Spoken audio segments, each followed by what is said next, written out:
Would you like a raise at your job? Do you want to have better friends? Well, I'm guessing that more effective listening is one of the key things that you would need to get there. And in this video, we're going to identify the 6 most common barriers to effective listening so that you can overcome them. Let's get into the details.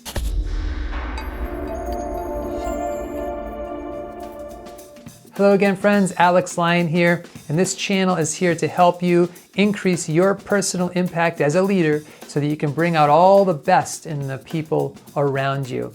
And part of good leadership is great listening. But a lot of times, if you're like me, you have these barriers that come in that affect your listening skills in a negative way. So we're going to go through the 6 of the most common barriers, and I'd like to ask you to see yourself in this list. Which ones of these are you most likely to get caught up in? And I would love to hear your comments in that section below at the end of the video.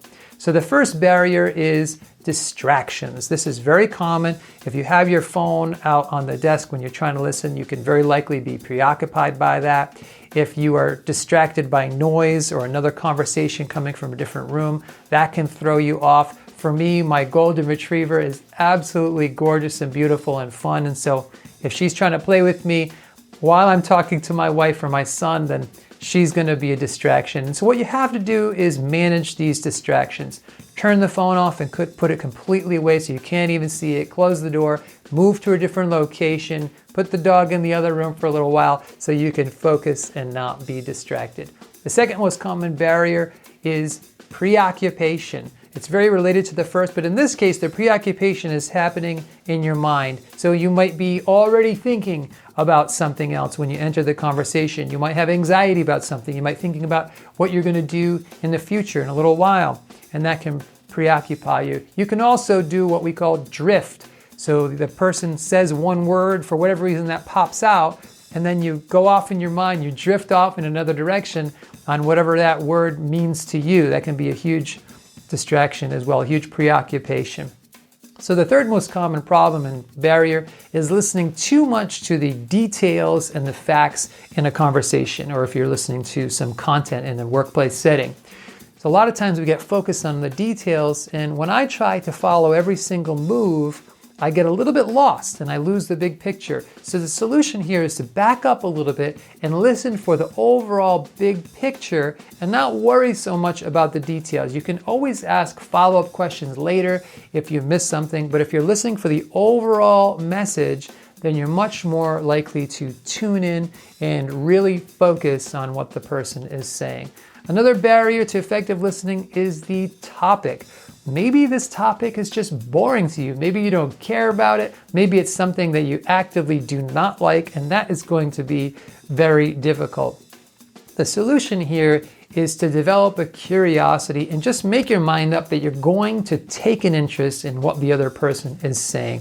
There's a comedian, Jerry Seinfeld. I quote him often in my videos because I think he's really funny. He also has a lot of insight, but he says that if you're talking to someone who's completely boring and very ordinary, you can still find something interesting in the most ordinary person if you just take an interest in what they're saying. So curiosity and taking an interest is a choice, and that's one of the things that I will recommend to you if you're not really into the topic that the person is talking about. The next big barrier to effective listening is called the rebuttal tendency. A lot of times, instead of listening carefully, we're figuring out what we're going to say next and we're getting ready to jump in. And if we're thinking about what we're going to say next, and maybe we want to debate them or have a little comeback, then we're not really going to focus very much on what they're saying. So don't worry so much about what you're going to say next. You can figure that out, and there can be a pause in the conversation. That's not a bad thing. That's often a good thing. You don't want to worry about that. Just focus on them and worry about your response for later. And the final barrier to effective listening is, unfortunately, sometimes it's the speaker. Sometimes the speaker, him or herself, is boring or uninteresting, or they're doing something distracting that's like throwing you off. They say a lot, maybe they're a soft talker, maybe you just can't get over something about them.